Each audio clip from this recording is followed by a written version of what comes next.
வணக்கம் நண்பர்களே. இன்று நாம் தொழில்நுட்பம் தொடர்பாக கொஞ்சம் பேசலாம் என்று இருக்கின்றோம். இந்த தமிழ் எழுத்துரு வடிவமைப்பில் முத்துநெடுமாறன் மிக நீண்ட காலமாக 80ஸில் இருந்து ஈடுபட்டு வருகின்றார். அவரை நான் முதலில் கோயம்புத்தூர் ஒரு இலக்கிய மகாநாட்டில் சந்தித்த பொழுது அவர் இந்த தமிழ் எழுத்துரு தொடர்பாக நான் நினைக்கிறேன் ஒரு 10 வருடங்களுக்கு உள்ளாக இருக்கலாம் என்று நினைக்கிறேன். அவரிடம் கேட்போம் எத்தனை வருடங்கள் என்று. ஆகவே கேட்டபொழுது அப்பொழுது எனக்கு ஆச்சரியமா இருந்தது. ஐபோனில் எனக்கு தமிழ் எழுத்துருவை கற்றுத் தந்தவர் முத்துநெடுமாறன். மிகவும் மகிழ்ச்சியாக இருந்தது தமிழில் டைப் பண்ண. அதற்கு பிறகு இப்பொழுது நிறைய எழுத்துருக்களை அவர் உருவாக்கி இருக்கின்றார். இது எவ்வாறு சாத்தியம், இதனுடைய யோசனை எப்படி வந்தது என்ற விடயங்கள் தொடர்பாக நாம் கேட்போம். வணக்கம் முத்துநெடுமாறன். வணக்கம். வணக்கம். மிக நீண்ட காலங்களுக்கு பிறகு நாம் சந்திக்கின்றோம். கோயம்புத்தூர்ல எப்ப சந்திச்சோம்? 2014. 10 வருஷமா போகுது. இப்ப 9 வருடங்கள். 9 வருடங்கள். அது வந்து நம்ம புலம்பெயர்ந்தோர் தமிழ் இலக்கிய மாநாடு நடத்தினாங்க இல்லையா? ஆமா. அதுலதான் நீங்க முதல் எனக்கு இந்த தமிழ் எழுத்துருவை கற்றுத் தந்தீர்கள். அது இன்னும் எனக்கு மறக்க முடியாது. உங்களை மறக்கவே முடியாது. அது மிக முக்கியமான விஷயம். அதுக்கு பிறகு நானே பல பேருக்கு அந்த செட்டிங்கை செய்து கொடுத்திருக்கிறேன். அந்த தமிழ் எழுத்துருவை எப்படி ஐபோன்ல டைப் பண்ணணும், எப்படி ஆண்ட்ராய்ட்ல டைப் பண்ணணும் என்ற விஷயங்கள். இந்த தமிழ் எழுத்துரு முக்கியமாக இப்ப போன்கள்ல தான் முக்கியமாக இப்பொழுது மிக இலகுவாக பயன்படுத்தக்கூடியதாக இருக்கிறது. இத எப்படி நீங்க ஆரம்பிச்சீங்க முத்து? அதாவது என்னுடைய இந்த தமிழ் தொழில்நுட்ப ஈடுபாடு வந்து ஒரு 1985களிலே தொடங்கிடுச்சு. கல்லூரிக்கு பட்டப்படிப்புக்கு பிறகு வேலை செய்யும் பொழுதே தொடங்கிடுச்சு. அது ஒரு பெரிய வரலாறு. அது நிறைய அதை பத்தி சொல்லியிருக்கேன். இப்போ நூல்களும் வந்துட்டு இருக்கு அதை பத்தி, அதனால தெரிஞ்சுக்கலாம். ஆனா என்னுடைய அடிப்படை எண்ணம் என்னன்னா, எங்கெங்க தொழில்நுட்பம் செல்லுதோ, நம்மளுடைய அன்றாட பயன்பாட்டுக்கு எங்கெங்கெல்லாம் தொழில்நுட்பம் வருதோ அதுல எல்லாம் தமிழ் வந்து ஆங்கிலத்தை போலவே இலகுவா, இயல்பா, எளிமையா இயங்கணும் அப்படின்றதுதான் என்னுடைய நோக்கமா இருந்தது. அப்போ இந்த ஐபோன், ஆண்ட்ராய்டு வர்றதுக்கு முன்பே நமக்கு இருந்த அந்த போன், நோக்கியா, சோனி எரிக்சன், இந்த மாதிரி போன்ல வந்து நம்ம SMS அனுப்பிட்டு இருந்தோம் இல்லைங்களா, குறுஞ்செய்தி அனுப்பிட்டு இருந்தோம். அதுலயே வந்து தமிழ்ல குறுஞ்செய்தி போடுறதுக்கான ஏற்பாடுகளை செய்தேன். இது வந்து என்னுடைய கார்ப்பரேட் வேலையெல்லாம் விட்டுட்டு தனிப்பட்ட முறையில வந்த பிறகு நான் செய்த முதல் பணி அது. அதுக்கு முன்பு வந்து கம்ப்யூட்டர்களுக்கு தான் செய்துட்டு இருந்தேன். கணினிகள்ல தான் வந்து முரசு அஞ்சல் அப்படின்னு சொல்லிட்டு ஒரு மென்பொருளை செய்துட்டு கணினிலேயே தமிழ்ல டைப் பண்ற மாதிரியான ஏற்பாடுகள்லாம் இருந்தது. அது பல காலமா செய்துட்டு வந்தேன். ஆனா எல்லோருடைய பயன்பாடு கவனம் வந்து இந்த கைபேசிகளுக்கு செல்லும் பொழுது, இந்த செல்பேசிகளுக்கு செல்லும் பொழுது அதுல ஏன் தமிழ்ல நமக்கு SMS வரும்போது எனக்கு ஒரு விருப்பு வரும். இது என்னது, தமிழர்களுக்கு தமிழ்ல தானே பேசிட்டு இருக்கோம், ஏன் செய்தி அனுப்பும்போது மட்டும்தான் ஆங்கிலத்துல அனுப்புறோமா அப்படின்ற மாதிரிலாம் ஒரு யோசனை வந்தது. சரி, இது எப்படி செய்து பார்க்கலாம், சிரமமா இருந்தாலும் பரவாயில்ல, தமிழ்ல எழுதினா போதும் அப்படின்றதுக்காக அந்த முதல்ல ஒரு அப்போ வந்து ஜாவால எழுதணும். இந்த மாதிரியான போன்ல வந்து அவங்க முதல்ல டவுன்லோட் பண்ணி அதை என்னென்னமோலாம் பண்ணணும். அதுல அதை பண்ணிட்டு சிங்கப்பூர்ல அதை வெளியிட்டோம். முதல்ல மீடியா காப் வானொலியோடைய, ஏன்னா வானொலியில வந்து SMS அனுப்பலாம் இல்லையா, செய்தி அனுப்பலாம் இல்லையா, அதை வந்து தமிழ்லயே அனுப்புற மாதிரி ஏற்பாடு செய்து கொடுத்தோம். ரொம்ப நல்லாச்சு.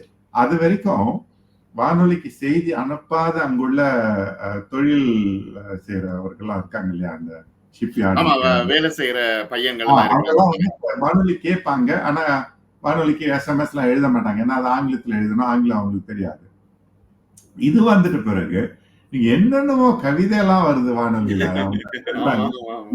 வெங்காயத்தை உரிச்சு பார்த்து வாங்கணும், வெங்காய தட்டி பார்த்து வாங்கணும் அப்படின்னா என்னென்னமோ அவங்களுக்கு, அதாவது ரொம்ப மகிழ்ச்சியா இருந்தது. அவங்களோட எண்ணங்களை வந்து எந்த வித தடையும் இல்லாம அவங்களோட சொந்த தாய்மொழியில அவர்களால எழுதி அனுப்ப முடிஞ்சது. அது வந்து ஒரு பெரிய ஒரு மகிழ்ச்சி தந்தது. அது மட்டும் இல்லாம பலருக்கு வந்து அது உதவி இருக்கு. அதாவது பேச தெரியாதவர்கள் கூட, அவங்களோட மனைவி பேச தெரியாதவங்க இருக்காங்க தமிழ்நாட்டுல, அவங்களுக்கு போன் பண்ணி தான் பேசணும்.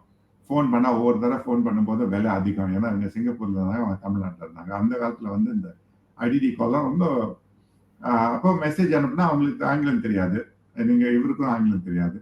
அப்ப தமிழ்ல வந்த பிறகு அவங்களுக்கு கிடைச்ச ஒரு பெரும் மகிழ்ச்சி. ஏன்னா அடிக்கடி அவங்களுக்கு வந்து செய்தி அனுப்பிக்கலாமே அப்படின்ற மாதிரிலாம் வந்தது. அப்புறம் 2007 அதுக்கு முன்ன 2008 இந்த மாதிரி வாக்குல வந்து இந்த ஐபோன் ஆண்ட்ராய்டு சொல்லிட்டு இந்த திறன் பேசிகள் ஸ்மார்ட் போன்ஸ் வர ஆரம்பிச்சிருச்சு. அப்ப வந்து நான் ஆப்பிள் கூட அதிகமா அந்த மாநாடுக்கு ஒவ்வொரு ஆண்டும் போவேன். அந்த வேர்ல்ட் வைட் டெவலப்பர் கான்ஃபரன்ஸ் சொல்லுவாங்க, அனைத்துலக மேம்பாட்டாளர் மாநாடு. அந்த மாநாட்டுக்கு ஒவ்வொரு ஆண்டும் போயிடுவேன் நான். ஸ்டீவ் ஜாப்ஸ் வந்து அவருடைய படைப்பை வந்து நேரா பார்த்தேன் நான். அவர் படைக்கிறத நேரா கேட்டிருக்கேன் நான். அவருடைய ஃபேன் நான், மிகப்பெரிய ஒரு ஃபேன். அப்போ அதுல வந்து அவங்க வெளியிடும் பொழுது எல்லாருக்கும் இந்த ஐபோன் கிடைச்சோன்னா ரொம்ப எக்ஸைட்மெண்ட், ரொம்ப மகிழ்ச்சி, ரொம்ப துள்ளல். எல்லாம் வந்து இது மாதிரிலாம் பண்ண முடியும், ஜூம் பண்ண முடியும், இது மாதிரி ஸ்க்ரோல்லாம் பண்ண முடியும், எல்லாம் பண்றாங்க. ஆனா எனக்கு இருந்த ஒரே கேள்வி, இதுல தமிழ்ல பண்ண முடியுமா? அதுதான். இதெல்லாம் சரி, அது தமிழ்ல பண்ண முடியுமா? அதுதான். அதனால ஒவ்வொரு ஆண்டும் போவேன், ஒரு ஆண்டு அவங்ககிட்ட கேட்பேன். அப்புறம் என்னாச்சுன்னு சொன்னா 2012லயோ 10லயோ இல்ல 10க்கு முன்னே வந்து என்ன பண்ணேன்னு சொன்னா,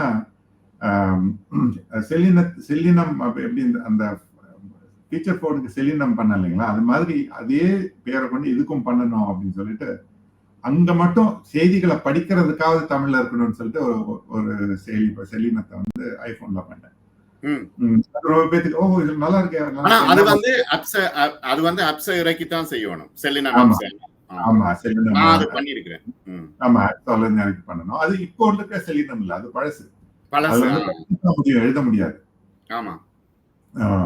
அதுக்கப்புறம் 2010 2011 தான் வந்து முழுமையா ஆண்ட்ராய்ட்லயும் ஐபோன்லயும் அந்த செல்லினத்தை போட்டேன். அப்புறம் அதுக்கப்புறம் ப்ரிடிக்ஷன், அப்புறம் உங்களுக்கு ஆப்பிள் கம்பெனியால அனுமதி கிடைத்தது நேரடியாக. அது வேற. இப்ப ரெண்டு விதமான வேலை. ஒண்ணு வந்து ஆப்பிள் கம்பெனிக்கு சம்பந்தம் இல்லாம நானே செய்கின்ற ஒரு அதுதான் செல்லினம். அது வந்து எழுதுறதுக்கு மட்டும், தட்டு எழுதுறதுக்கு மட்டும் பண்றது.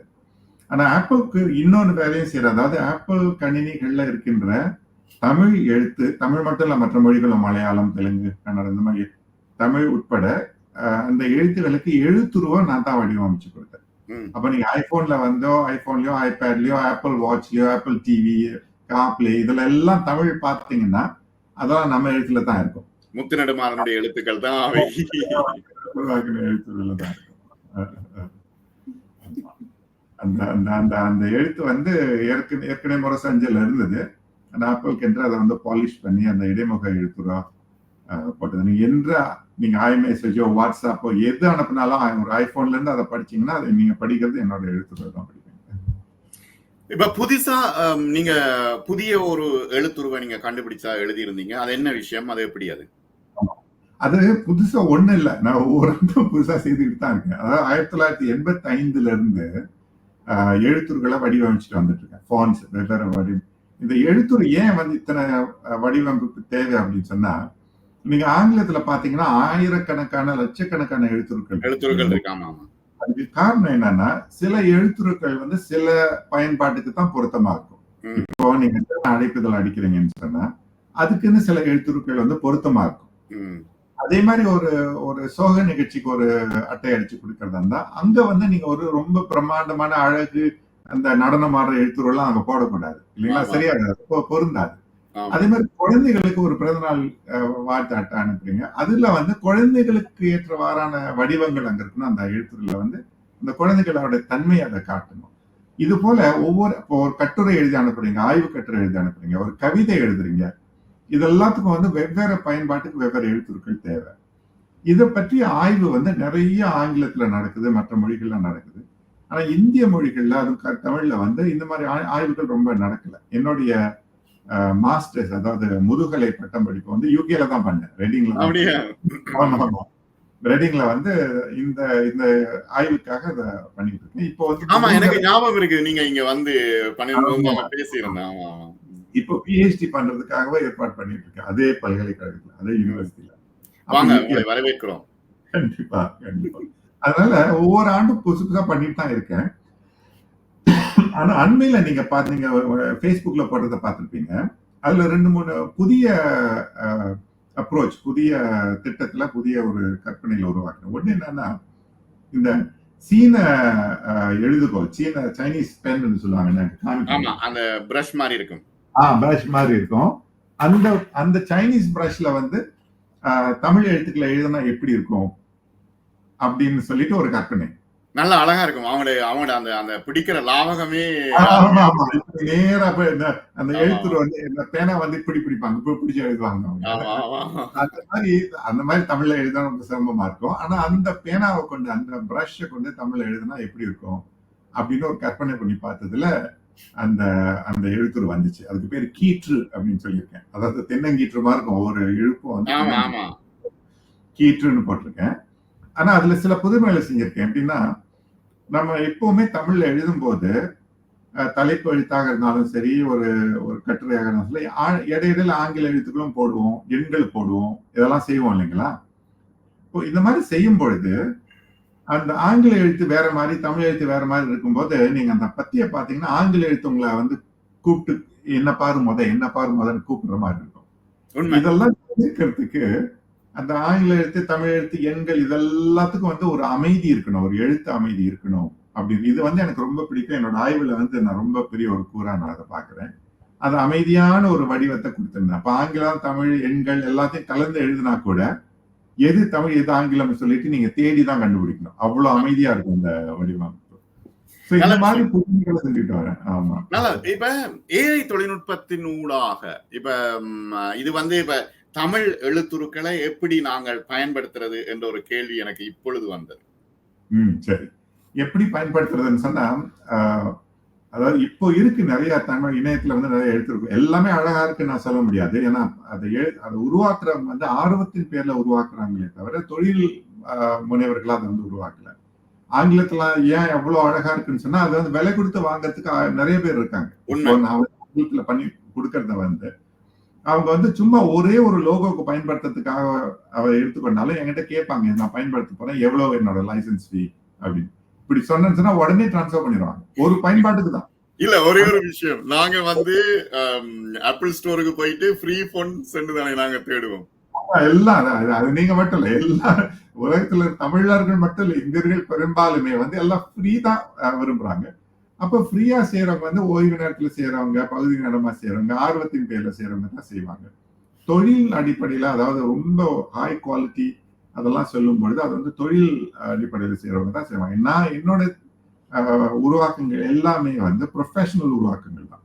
நான் அமைச்சருக்காக செய்யறது கிடையாது, ப்ரொஃபஷனலுக்காக தான் செய்யறேன். நீங்க பயன்படுத்துறது தான் முரசு அஞ்சல் என்ற சாஃப்ட்வேர் இருக்கு. அதை வாங்கினீங்கன்னா இத்தனை எழுத்துரு வரும், இதுக்கு பயன்படுத்தலாம், இதுக்கு பயன்படுத்தலாம், இதுக்கு. நான் ஃப்ரீயா அதுக்கு செய்யலன்னு சொன்னா ஃப்ரீயா நிறைய பேர் பண்றேன், நீங்க அங்க போய் பாத்துக்கங்கன்னு சொல்லிட்டு. நான் வந்து தமிழ்ன்றதுக்காக எப்பவுமே அது ஃப்ரீயா தான் இருக்கணும் அப்படின்ற கொள்கையில வந்து நான் கண்டிப்பா முரண்பட்டு இருக்கேன். அது வந்து நம்ம அதாவது அது எல்லாருமே அதுக்கு வந்து கான்ட்ரிபியூட் பண்ணணும். பயன்படுத்தினவர்கள் நீங்க 10 வெளியா இருந்தாலும் பரவாயில்ல, நீங்க 10,000 வெளி கொடு. இப்போ ஒரு ஆங்கிலத்துல ஒரு ஃபாண்ட் பண்ணாங்கன்னு சொன்னா குறைந்தது ஒரு ஒரு $50 கொடுப்பாங்க. US டாலர், $50, $60, $80 கூட ஒரு ஃபாண்ட்டுக்கு கொடுத்து வாங்குறவங்க இருக்கிறாங்க. இப்ப என்னோட சில ஆங்கில ஃபாண்ட்லாம் வந்து $120. ஒரு சின்ன லோகோக்கு பயன்படுத்தினா கூட அவங்க $120 கொடுத்துட்டு அவங்க பயன்படுத்த தேங்க்யூ வெரி மச், ரொம்ப நல்லா ஃபாண்ட் பண்றீங்க, நீங்க தொடர்ந்து பண்ணுங்கன்னு எனக்கு நல்ல சொற்களை சொல்லிட்டு போவாங்க. ஸோ உள்ளபடியே நான் அதை மட்டும் பண்ணா கூட சம்பாதிச்சுட்டு போயிடலாம், நமக்கு நான் பண்ண வேண்டியதே கிடையாது. ஆனா அந்த ஒரு ஒரு ஒரு சைக்கிள் நம்ம தொடங்கணும், அதை வந்து நம்ம உருவாக்கணும். இப்போ ஒரு வணிக நிறுவனம் வச்சிருக்காங்கன்னு வச்சுக்கோ, உணவு கடையா இருந்தாலும் சரி, ஒரு ரெஸ்டாரண்ட் இருந்தாலும் சரி, ஒரு டெக்ஸ்டைல் ஷாப்பா இருந்தாலும் அல்லது ஒரு மளிகை கடையா இருந்தாலும் சரி, உங்க கடைக்கு வந்து வாடிக்கையாளர்கள் நிறைய வரணும்னு சொன்னா முதலாவது உங்க சைன் போர்ட் ரொம்ப அழகா இருக்கணும் இல்லைங்களா? உங்களை பற்றிய விளம்பர பலகை ரொம்ப அழகா இருக்கணும், உங்களோட வெப்சைட் ரொம்ப அழகா இருக்கணும், உங்களுடைய அங்க இருக்கிற அந்த சைனேஜ்ல ரொம்ப அழகா இருக்கணும்.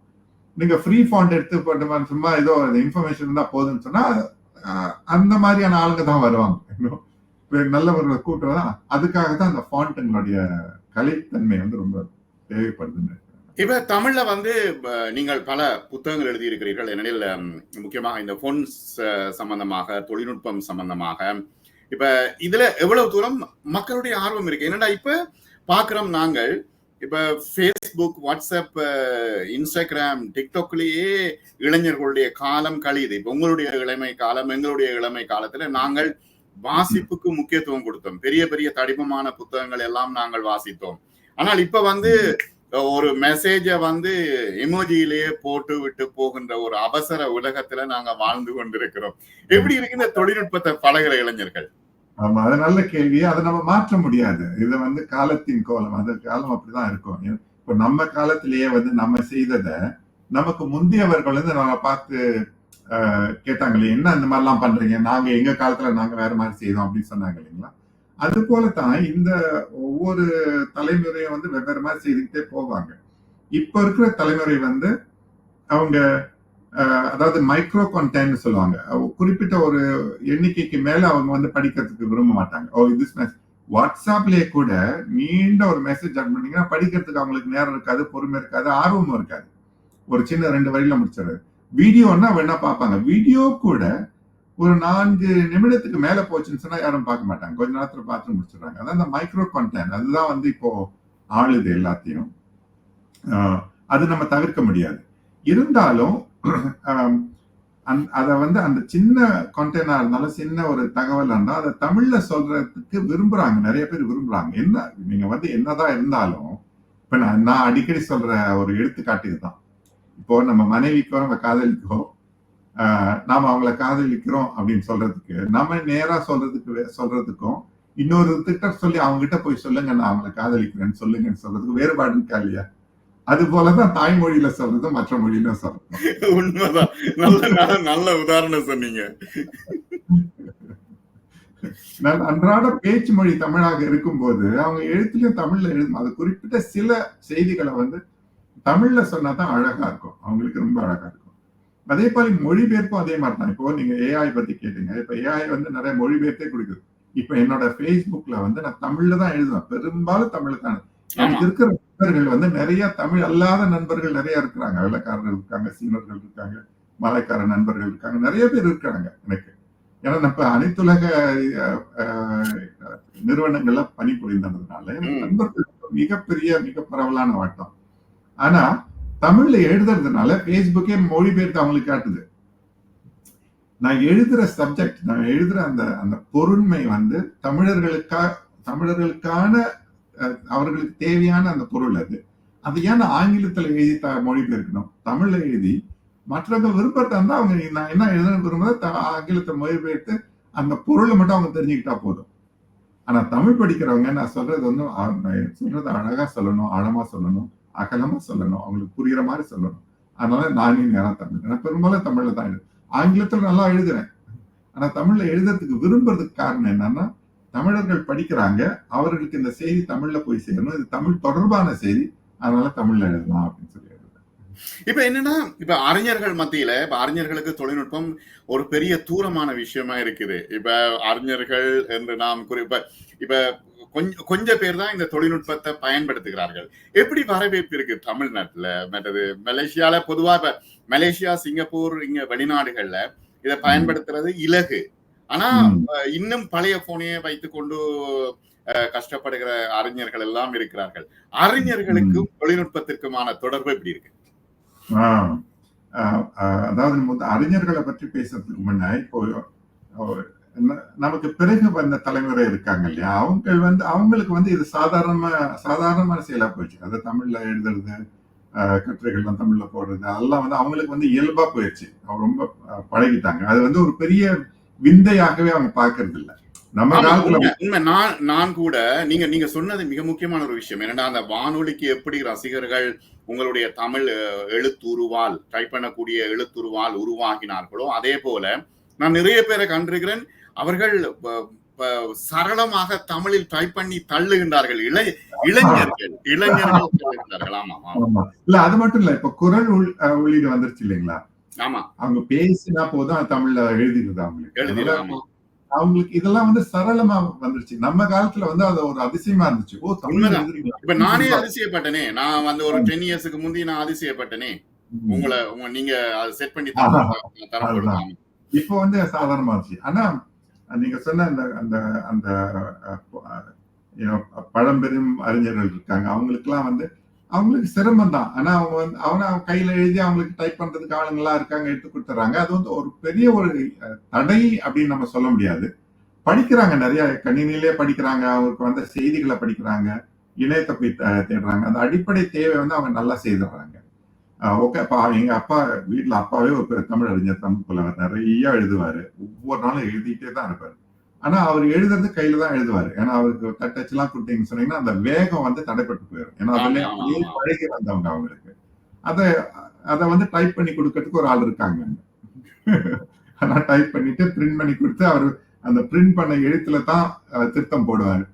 இப்ப நான் வந்து ஏதாவது எழுதி இது கொஞ்சம் பார்த்து கொஞ்சம் சரிப்படுத்தி கொடுங்கப்பான்னு சொல்லிட்டு ஐபேட்ல போட்டு கொடுத்தனா கூட அவர் சொல்லாரு, நீ நீ நீ அச்சிட்டு தாளில் கொடுத்தா எனக்கு திருத்தத்துக்கு நல்லா இருக்கும். ஏன்னா அவங்க அந்த பழகி போயிட்டாங்க அவங்க. அதனால அவங்க அவங்க மாறணுன்ற அவசியம் கிடையாது. அவங்க கிட்ட இருந்து நமக்கு தேவை அவங்களுடைய அவங்களுடைய கண்டென்ட், அவங்களுடைய ஆளுமை, அவங்களுடைய ஆற்றல், அறிவு, அது நமக்கு தேவை. அது எந்த வகையில வந்தாலும் சிக்கல் இல்லை. அது எழுதி கொடுக்கறத டைப் பண்ணி கொடுக்கறது ஆளும் நிறைய இருக்காங்க. ஆனா இளமையானவர்கள், புதுசா வருகின்ற பேராசிரியர்கள் எல்லாம் வந்து அவங்களுக்கு இயல்பா வருது, தமிழ்ல எழுதுறதுக்கு வந்து ரொம்ப இயல்பா வருது.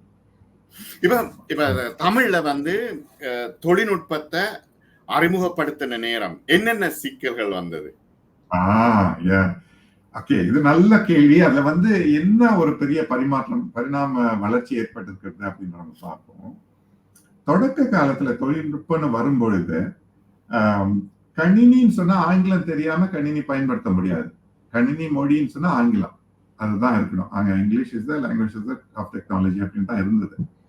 அதன் பிறகு அந்த சந்தை வந்து அவங்க விரிவுபடுத்தணும் இல்லையா, தொழில்நுட்பம். சில நாடுகள் வந்து அவங்க நாட்டுக்காகவே அவங்க உருவாக்கிட்டாங்க. குறிப்பா இந்த ஜப்பான், சைனா, ஜப்பான், கொரியா, இது மாதிரி சிஜேகே அப்படின்னு சொல்லுவாங்க, சைனீஸ், ஜப்பனீஸ், கொரியா. இந்த நாடுகள் வந்து அவங்களுக்காகவே தொழில்நுட்பங்களை உருவாக்குறாங்க. இந்த நாடுகள்ல போய் அவர்கள் மொழியில இயங்காத எந்த தொழில்நுட்பத்தையும் விற்க முடியாது. சீனா இல்லாத தொழில்நுட்பமோ, கொரியா இல்லாத தொழில்நுட்பமோ, ஜப்பான் மொழி இல்லாத தொழில்நுட்பம். ஆசியாவில் பாத்தீங்கன்னா தாய்லாந்துல போய் நீங்க தாய்மொழினா தாய்லாந்து மொழி இல்லாத ஒரு தொழில்நுட்பம் அங்க எடுபடாது. ஏன்னா அவங்களுக்கு நீங்க சொல்ற முக்கியமான ஒரு விஷயம், தனியா இந்தியாவில மட்டும்தான் நீங்க ஆங்கிலத்துல கொடுத்தாலே போதும் என்ற ஒரு மனநிலை வந்துட்டு நீங்க சொல்ற சரி. அது மட்டும் இல்லைங்கய்யா, நான் இன்னொன்னு சொல்றேன். இது ஏன்னா இந்த பல அனைத்துலக நிறுவனங்கள் கூட நான் பணியாற்றுறதுனால சொல்றேன். ஒரு நிறுவனம் பேர் நான் சொல்ல விரும்பல, மிகப்பெரிய ஒரு நிறுவனம். அப்பதான் வந்து இந்தியாவுக்கு முதல்ல வர்றாங்க. இது வந்து ஓடிடின்னு சொல்லுவாங்க இல்லையா, இந்த டெலிவிஷன். ஆமா ஆமா. அப்ப அவங்களோட நான் பேசிட்டு இருக்கும் பொழுது நம்ம எழுத்துருவதை பத்தி எல்லாம் பேசிட்டு இருந்தோம். இந்திய மொழிக்கெல்லாம் எழுத்துருவெல்லாம் பத்தி பேசிட்டு இருந்தோம். அப்ப அவங்க சொன்னாங்க, அவங்க வந்து ஒரு ஆய்வு நடத்திருக்காங்க, ஒரு சர்வே நடத்திருக்காங்க இந்தியாவிலேயே. ஒரு அவங்களுடைய வாடிக்கையாளர்கள்கிட்ட கேள்விகளை கேட்டு ஒரு சர்வே பண்ணாங்க. அதுல இருந்து அவங்களுக்கு தெரிய வந்தது என்னன்னா, இது வந்து ஹிந்திக்காக பண்ணது, ஆனா எல்லா மொழிகளுக்கும் ஏறக்குறைய அந்த மாதிரியான ரிசல்ட்ஸ் தான் வந்தது. அந்த மெனு வந்து இந்த திரையில தோன்ற அந்த பட்டியல் வந்து ஆங்கிலத்துல இருந்தா விலை கூட கொடுத்து அவங்க சப்ஸ்கிரைப் பண்றாங்க. ஹிந்தியில போட்டா அவ்வளவு விலை கொடுக்க மாட்டாங்க. அதனோட வேல்யூ என்னமோ குறைஞ்சிடுற மாதிரி நினைக்கிறாங்க. இந்த கொடுமை வந்து எனக்கு இந்தியாவில் மட்டும்தான் தெரியுது. இந்த மோகம் வந்து ரொம்ப அதிகமா இருக்கு. ஆனா பிறகு ஆங்கிலம் படித்தவர்கள் நிறைய கணினிலாம் வாங்கிட்ட பிறகு அது அந்த மார்க்கெட் வந்து சேச்சுரேட் ஆன பிறகு மற்றவர்களை பார்க்கும்போது நீங்க அவங்களோட மொழி இல்லாம அவங்க கிட்ட போவாது. இப்போ தமிழ்ல இல்லாம இப்போ டாக்ஸி டிரைவர்லாம் இருக்காங்க, அவங்க தமிழ்ல டைப் பண்ண தெரியாது, எல்லாம் தெரியாது.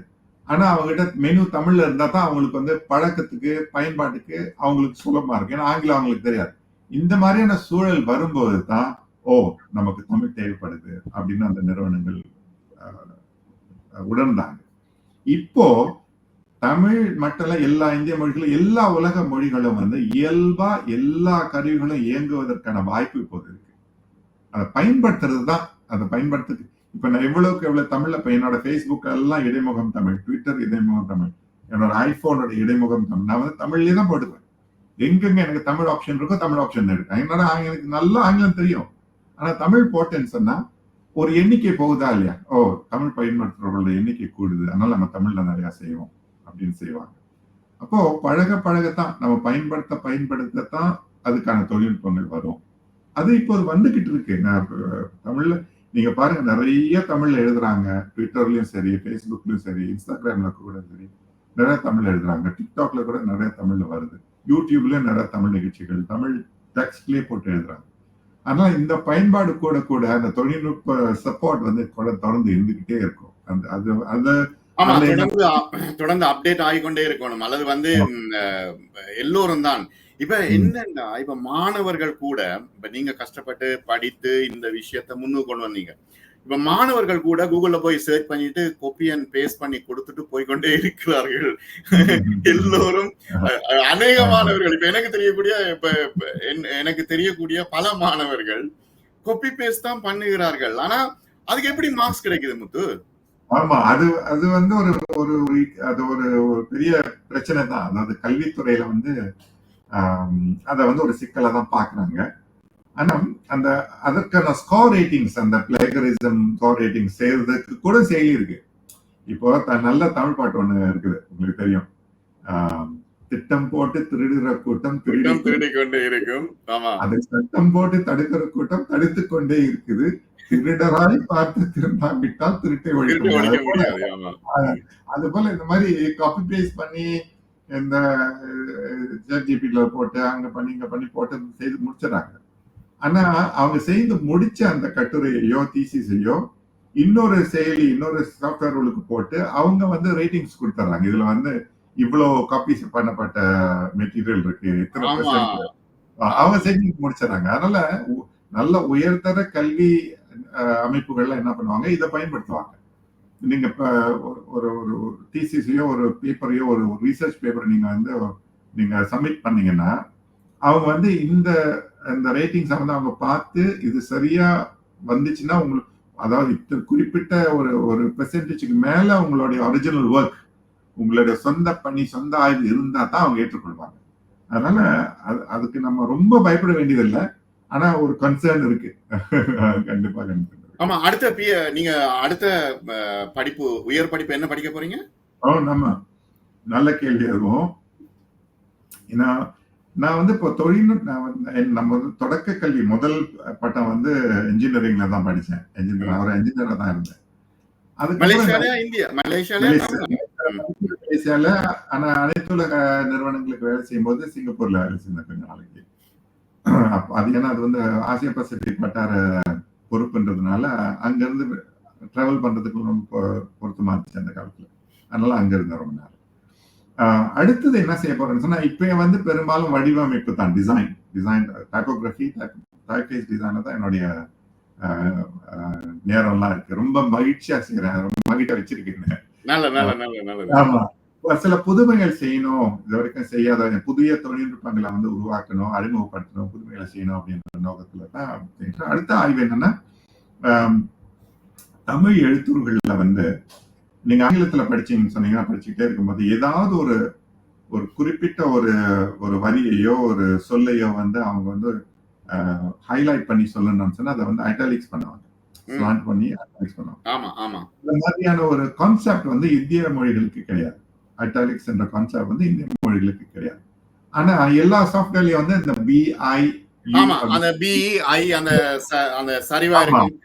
ஆமா, அப்ப நீங்க தமிழ் ஃபாண்ட் ஒன்று செலக்ட் பண்ணி BIன்னு போட்டீங்கன்னு சொன்னா அதை பக்கம் ஸ்லாண்ட் பண்ணி கொடுக்கும், அல்லது இந்த போய் ஸ்லாண்ட். அது பார்க்கறதுக்கு அழகா இருக்காது. ஆனா ஆங்கிலத்துல எடுத்தீங்கன்னா இப்ப டைம்ஸ் ரோமன் அப்படின்னு போட்டு அதை செலக்ட் பண்ணி அது வந்து ஆங்கிலத்துல அது ப்ராப்பரா செய்யும், தமிழ்ல அதுக்கு ஆங்கிலத்தின் காப்பியே செய்யும், அந்த மாற்றி கொடுக்குற மாதிரி செய்யும். அதை பார்க்கறதுக்கு அழகா இருக்காது. அதுக்கு காரணம் என்னன்னா இந்த மாதிரியான ஒரு பயன்பாட்டுக்கு எப்படி எழுத்து வடிவமைக்கணும் அப்படின்னு யாரும் ஆய்வு பண்ணல. அந்த ஆய்வு தான் நான் பண்ணலாம்னு நினைக்கிறேன். தமிழ் மட்டும் இல்ல, மற்ற இந்திய மொழிகளுக்கும். நல்ல விஷயம், நல்ல முக்கியமான ஒரு விஷயம். ஆனா அது வந்து இப்ப பயன்பாட்டுக்கு வரும்போது இப்ப பொதுவாகவே எங்களுக்கு இந்த விஷயம் மட்டும்தானே தெரியுது. நாங்க வேர்ட்ல போயிட்டு நாங்க டைப் பண்ணிட்டு பி போட்டா போல்ட், அந்த சரிவை போட்டா சரிவு, அது மட்டும்தான் தெரியுது. அப்ப உங்களோட அந்த ஆய்வு முடிவின் பின்னால அதை நீங்க சாஃப்ட்வேரா உருவாக்குவீங்க இல்ல? நான் அந்த ஃபாண்ட்டை உருவாக்கும் பொழுது நீங்க வந்து பயன்படுத்திட்டு தான் இருப்பீங்க. ஆனா உங்களுக்கே வந்து ஒரு ஒரு ஒரு அதிசயமா இருக்கும், இதுன்னா இப்படி வருது அப்படின்னு சொல்லி அந்த மாதிரி நான் உருவாக்கி கொடுப்பேன். அந்த ஃபாண்ட் வந்து உருவாக்கும் பொழுது இந்த ஃபாண்ட்ல ஐட்டாலிக்ஸ் கூட இந்த மாதிரி வருது, ரொம்ப அழகா இருக்கே அப்படின்னு சொல்லி உங்களுக்கே வந்து ஒரு வியப்பு வரும், ஒரு சர்ப்ரைஸ் வரும். அதை தான் நோக்கி செஞ்சு நீங்க வந்து புதுசா படிக்க வேண்டியதில்லை. நீங்க ஆங்கிலத்தை செய்யற மாதிரியே தான் தமிழ்ல செய்வீங்க. ஆனா அதை ஸ்லாண்ட் பண்றதுக்கு பதிலா ஒரு வேற மாதிரி அதுக்கு பொருத்தமான வடிவமா வரும். இதுக்கு வந்து எம்பசிஸ்ன்னு சொல்லுவோம் ஆங்கிலத்துல. ஓகே. அதுக்கு வடிவமைப்பட்ட அந்த ரெகுலர் டெக்ஸ்டுக்கும் ஐட்டாலிக்ஸுக்கும் பொருத்தமா இருக்கும் பாக்குறதுக்கு. இப்போ நீங்க ஒரு திருக்குறளை பற்றி ஒரு கட்டுரை எழுதிட்டு வரீங்க. எழுதிட்டே வந்துட்டு திடீர்னு நாங்க ஒரு திருக்குறளை போடும்போது அதை வேற ஒரு எழுத்துல போடணும் இல்லைங்களா? அப்ப அங்க போய் செலக்ட் பண்ணி அட்டாலிக்ஸ் பண்ணீங்கன்னா டக்குன்னு அது வந்து வேற மாதிரியான அதுக்கு பொருத்தமான ஒரு வடிவம் உங்களுக்கு வரும். உங்களுக்கே வந்து வியப்பா இருக்கும். ஆனா இப்பவும் வந்து நிறைய ஃபோன்ஸ் இருக்கு தானே. இப்ப ஏன் புதிய ஃபோன்ஸ்கள் தேவை என்ற கேள்வி வருது. ஆமா, அதாவது ஃபோன்ஸுங்க வந்து பல குறைந்தது ஒரு 1000 ஆண்டுகளா வந்து நம்ம பண்ணிக்கிட்டே தான் இருக்காங்க. அது காலத்துக்கு ஏற்றவாறு மாறிக்கொண்டே இருக்கும். இப்ப தமிழ் எழுத்துக்களுக்கு கூட நீங்க இப்போ அண்மையில கூட ஒரு கட்டுரை எழுதியிருந்தேன் Facebookல. நீங்க இப்ப பாத்தீங்கன்னா மாதிரின்னு சொல்லிட்டு ஒரு ஃபாண்ட். அதை பார்த்தாலே தெரியும் இது வந்து பழைய ஃபாண்ட் அப்படின்னு சொல்லிட்டு, இல்லைங்களா? பழக்கம் மாறிக்கிட்டே போகும். படிக்க படிக்க பழக்கம் மாறிக்கிட்டே போகும். இப்ப 1930ல வந்து டிசைன் பண்ண ஒரு ஃபாண்ட், வடிவமைப்பு ஒரு ஃபாண்ட்டை போட்டு இப்போ வந்து அதுல இருந்து ஒரு ஆர்டிக்கல் எழுதி கொடுத்தீங்கன்னா நீங்க படிக்கிறதுக்கு வந்து ஒரு சிரமம் ஏற்படும். ஏன்னா நீங்க வந்து படிச்சு பழகாத ஒரு எழுத்துருவா இருக்கும். அந்த காலத்துல படிச்சவங்களுக்கு அது பொருத்தமா இருக்கும். இப்போ அது பொருத்தம் இருக்காது. அதனால காலத்துக்கு ஏற்றவாறு மாறிக்கொண்டே இருக்கும். அந்த எழுத்துருடைய தேவை வந்து மாறிக்கொண்டே இருக்கும். அதனால உங்களோட எழுத்துருக்களை வந்து கம்ப்யூட்டர்ல இறக்குறதுக்கு என்ன செய்யணும்? என்ன செய்யணும்? அந்த நான் வந்து முரசு அஞ்சல் அப்படின்னு சொல்லிட்டு ஒரு சாஃப்ட்வேர் இருக்குது. மலேசியா நிறைய பேர் பயன்படுத்துவாங்க. எல்லா ஃபாண்ட்டும் அதுல தான் இருக்கும். முரசு அஞ்சல்ல வாங்கி பதிவிறக்கம் பண்ணி அவங்க கணினியில சேர்த்து கொண்டாங்கன்னு சொன்னா எல்லாம் அந்த முரசு அஞ்சல் இருக்கிற எல்லா ஃபாண்ட்டும் அவங்க பயன்படுத்தலாம். இப்ப ஹெச்பி கம்ப்யூட்டரோ ஆப்பிள் கம்ப்யூட்டரோ அதுல வந்து முரசு அஞ்சல் அப்ப இறக்க வேணுமா? ஆமா. ஆஹா. அது இப்ப எவ்வளவு அந்த அதுக்கு விலை? இப்போதைக்கு வந்து US டாலர்ஸ் 25-30 எனக்கு தெரியாது. $30 தான், 25-30 தான் இருக்கும். அதுல எல்லா வகையான ஃபோன்ஸும் இருக்கு. எனக்கு இந்த விஷயம் வந்து எனக்கு இன்றைக்கு தான் தெரியும். ஏன்னா இல்ல எனக்கு நீங்க முரசு அஞ்சல் செய்யறீங்க அந்த விஷயங்கள் எல்லாம் தெரியும். ஆனா உங்களோட பேசினா பிறகுதான் இது சரியான பிரயோசனம். என்னடா அதை இறக்கினா பல வகையான எத்தனை ஃபோன்ஸ் அதுக்குள்ள இருக்குது? இப்போ 22 ஃபோன்ஸ் இருக்குது அதுல. ஆனா மேம்படுத்திட்டு இருக்கேன். இந்த ஆண்டு இறுதிக்குள்ளார புதிய வெர்ஷன் ஒண்ணு பண்ணிட்டு இருக்கேன். அதுல இன்னும் கூட ஃபாண்ட் வருது. அது மட்டும் இல்லாம இருக்கிற ஃபாண்ட் எல்லாம் புதிய டெக்னாலஜிக்கு அப்டேட் பண்ணிட்டு இருக்கேன், மாத்திட்டு இருக்கேன். பல இந்த வேலை வந்து ஒரு 5 ஆண்டுகளா நடக்குது. இந்த மேம்பாட்டு வேலை வந்து 5 ஆண்டுகளுக்கு முன்பு தொடங்குனது. பைய ஆனா கடந்த ஆண்டு இந்த ஆண்டு தான் வந்து கொஞ்சம் தீவிரமா செய்துட்டு இருக்கோம். இதை மேம்படுத்துறது, எல்லா ஃபாண்ட்டையும் மேம்படுத்துறது. நீங்க தனியா செய்றீங்களா அல்லது கூட்டு முயற்சியா? கூட 2-3 பேர் இருக்காங்க செய்யறதுக்கு கூட இருப்பாங்க. ஆனா மெயினா நான் தான் செய்யறது. ஆமா, இப்ப எல்லோரும் ஒரே ஆபீஸ்ல இருக்க வேண்டும் என்று இல்லையே. நீங்க அவசியம் ஒரே நாட்டுல இருக்க வேண்டிய அவசியம் இல்ல. ஆமா. மிக நன்றி நெடுமாறன். இந்த தமிழ் ஃபோன்ஸ் தொடர்பான ஏதாவது கேட்காம இருந்த விஷயங்கள் ஏதாவது சொல்ல இருக்குதா உங்களுக்கு? அதாவது சொல்ல வந்த செய்தி வந்து ஒன்று, அது சொல்லப்படுகின்ற விதம் வந்து இன்னொன்று, இல்லைங்களா? இந்த சொல்லப்படுகின்ற செய்தி வந்து சொல்லப்படுகின்ற விதத்தோட ஒட்டி வரணும். அப்படி வரும்பொழுதுதான் அதுல இனிமை இருக்கும். சொல்ல வந்தது வந்து ரொம்ப பொருத்தமா ரொம்ப அழகா போய் சேரும். இந்த அழகு உணர்ச்சின்றது வந்து நமக்கு வந்து இயல்பா இருக்கிறது. தமிழர்களுக்கு இயல்பா இருக்கிறது. நம்ம மொழியே அழகுன்ற நகரமே அழகு, இல்லைங்களா? அது எந்த மொழியிலும் இல்ல. ரொம்ப அழகான ஒரு மொழி. நமக்கு இருக்கின்ற நடனக்கலை, நமக்கு இருக்கின்ற எல்லாத்துலயும் வந்து அழகு. கோயில்கள்ல பாருங்க எவ்வளவு அழகான வடிவமைப்புகள் இருக்கும், இல்லைங்களா? அது போல எவ்வளவு அழகான ஒரு பின்புலத்திலிருந்து வந்த இந்த இடத்துல எனக்கு ஒரே ஒரு ஞாபகம் வருது. அரபியிலையும் நல்ல அழகான அந்த ரொம்ப அழகு ஹுஸ்ன் இருக்குது. அந்த அழகு வந்து இந்த சொல்லேக்குள்ளேயே அழகா இருக்கும். காரணம் அவங்களுக்கு வந்து அவங்களுக்கு சில கட்டுப்பாடுகள் இருக்கிறதுனால அவர்களோட கலைத்திறன் எல்லாத்துலயுமே வந்து எழுத்துல காமிக்கிறாங்க. கலிகிராஃபி, அரபிக் கலிகிராஃபின்றது வந்து மிகப்பெரிய ஒரு கலை அது. அது போல தமிழ்ல வந்து ஏன்னா நம்ம வந்து ஓலைச்சுவடி பண்பாட்டுல இருந்து வந்ததுனால நமக்கு வந்து எழுத்துரு அழகுன்றத வந்து நம்ம அவ்வளவு கவனம் செலுத்தல. எழுத்தினுடைய பொருள்ல தான் அழகை பார்க்கிறோமே தவிர வடிவத்துல பார்க்கல. ஆமா ஆனா இந்த காலகட்டத்துல வந்து வடிவம் வந்து ரொம்ப முக்கியம். வடிவம் வந்து அவங்களை ஈர்க்கும். படிக்கிறதுக்கு ஈர்க்கும். அதுக்கப்புறம் நீங்க என்ன எழுதியிருக்கீங்கன்றது தான் அவங்களுக்கு போய் சேரும். ஆனா படிக்கிறதுக்கு ஈர்க்கும் அவங்கள. நீங்க உங்கள ஒரு அட்டையோ, ஒரு செய்தியோ, நீங்க Facebookல, Instagramல போடுற ஒரு மெசேஜோ எத போட்டாலும் ஒரு அழகு வடிவமா போட்டீங்கன்னு சொன்னீங்கன்னா, பார்க்கறதுக்கு ஈர்க்கும். வந்து ஏன்னா எல்லாம் ஸ்க்ரோல் பண்ணிட்டு தான் இருப்பாங்க. ஆமா அழகான ஒரு பிரதர் இருக்கும்போது தான் படிப்பாங்க. இல்லன்னு சொன்னா ஸ்க்ரோல் பண்ணிட்டு மேல போயிருவாங்க. நிச்சயமா அந்த அழகுக்கு கொஞ்சம் முக்கியத்துவம் கொடுக்கணும் அப்படின்றது அதை எப்படி அது இன்னொன்னு என்னன்னா அவங்களுக்கு காட்டணும். எது அழகு, இப்படி வந்தா அழகு, இது வந்து அழகு குறைந்து இருக்கும், இது வந்து ரொம்ப நெருக்கடி இருக்கும், இது வந்து ரொம்ப வெளிச்சமா இருக்கும். இந்த மாதிரிலாம் அதைத்தான் நான் அடுத்த பணியா செய்துட்டு இருக்கேன். என்னோட Facebookல ஒவ்வொரு கட்டுரையும் வந்து நீங்க படிச்சீங்கன்னு சொன்னா ஒவ்வொன்றிலும் ஒவ்வொரு செய்தி சொல்லிட்டு இருப்பேன். ஏன் இதுக்கு வந்து இந்த இடைவெளி இருக்கு, ஏன் வந்து இந்த நெருக்கத்தை குறைக்கணும், ஏன் கூட்டணும், கையெழுத்துருனா என்ன, தலைப்பு எழுத்துருனா என்ன, பனவல் எழுத்துருனா என்ன, அந்த மாதிரிலாம் விளக்கிட்டு இருக்கேன் நான். ஆனா இன்னொரு விஷயம் எனக்கு இப்ப ஞாபகம் வந்தது என்னன்னா, இப்ப நான் பாமினியில தான் டைப் பண்ணுவேன். இப்ப பாமினி கீபோர்டை தான் நான் பழகி இருக்கிறேன். ஆனா இப்ப முரசு அஞ்சலை இறக்கினா பிறகு எனக்கு குழம்புமே இல்ல. அதான் புதிய முரசு அஞ்சல்ல வந்து பாமினி கீபோர்டையும் சேர்த்துட்டோம். புதிய முரசு அஞ்சல்ல வந்து பாமினி கீபோர்டு, தமிழ் வானவில் கீபோர்டு, என்னென்ன கீபோர்டு தமிழ்ல இருக்குதோ எல்லாத்தையுமே சேர்த்துட்டோம். அதனால நீங்க எந்த கீபோர்டை பயன்படுத்தினாலும் நீங்க டைப் பண்ணி அந்த யூனிகோட் எழுத்துற நீங்க டெக்ஸ்ட் உருவாக்கிக்கலாம். நல்ல விஷயம். இல்ல அது ஒரு பெரிய சிக்கலா மாறிடுமோன்னு நான் யோசிச்சேன். இலங்கைக்கு போகும்போதெல்லாம் அதான் சொல்லுவாங்க என்கிட்ட, பாமினி போட்டுருங்க. அதை போட்டாச்சு. இப்ப மேக்ல போட்டுட்டேன், விண்டோஸ்ல போட்டுக்கிட்டு இருக்கேன். விண்டோஸ்ல போட்டுட்டீங்களா? மேக்ல போட்டுட்டேன், விண்டோஸ் போட்டுக்கிட்டு இருக்கேன். இன்னும் கொஞ்ச நாள் முடிச்சுக்கணும். வெகு விரைவா போடுங்க. அதுக்கு பிறகுதான் நான் டைப் பண்ண முடியும். கட்டாயம். ரொம்ப நன்றி. ரொம்ப மகிழ்ச்சி. தொழில்நுட்ப விஷயங்கள் தொடர்பாக நாம் தொடர்ந்தும் பேசுவோம் இன்னொரு சந்தர்ப்பத்தில். மிக நன்றி உங்களுக்கு இந்த சந்தர்ப்பத்தில் கலந்து கொண்டதை. வணக்கம்.